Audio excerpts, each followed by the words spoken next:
দেখেন, আজকে যে এক অভূতপূর্ব বিজয় যেটা অর্জিত হয়েছে, এই বিজয়টার জন্য অবশ্যই তরুণ ছাত্র সমাজ এবং দেশের সাধারণ জনগণ এটার কৃতিত্বের দাবিদার। আমরা তাদেরকে এই বিজয়ের জন্য অভিনন্দন জানাচ্ছি বাংলাদেশের পোশাক শিল্প পরিবারের পক্ষ থেকে।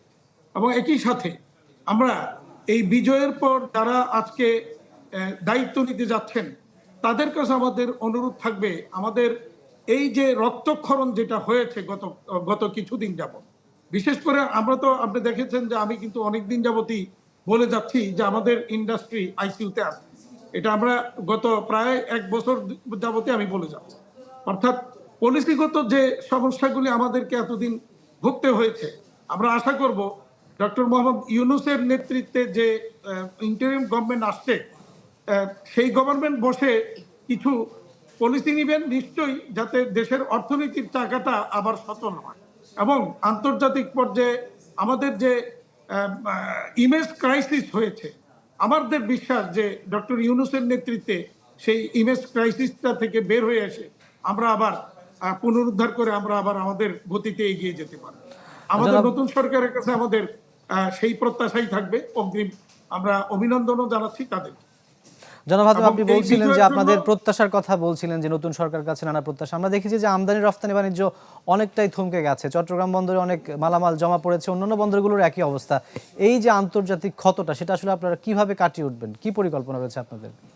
এই জন্য আমাদের যে কাজগুলি করা দরকার, যে প্রথমত হলো পলিসিগত, যে বিগত দিনে যে পলিসিগুলি হয়েছে, যে পলিসির কারণে আসলে আমরা ব্যাকফুটে চলে যাচ্ছিলাম, সেই জায়গাগুলি খুব দ্রুত রিভিল করতে হবে এবং পাশাপাশি আমাদের যে গ্যাস সংকট, বিদ্যুৎ সংকট, এই জায়গাগুলিকে কাজ করতে হবে এবং দেশের চলমান মানে অর্থনীতিকে, শিল্প কলকারখানাকে চালু রাখার জন্য সকল প্রকার সহযোগিতা আমরা প্রত্যাশা করি। বিশেষ করে আন্তর্জাতিক বাজারে আমাদের যে অর্ডারগুলি, এই মানে আগামী 6 মাসের অর্ডার তো ইতিমধ্যেই আমরা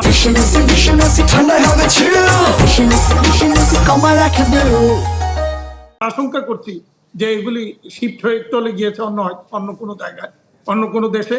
তো সেই জায়গাটা আমরা যদি একটা আস্থা ফিরিয়ে আনতে পারি বায়ারদের, তাহলে আমাদের পক্ষে নিশ্চয়ই এই বায়ারদের কাছ থেকে আবারও অর্ডার গুলি আনা আমাদের জন্য সহজ হবে।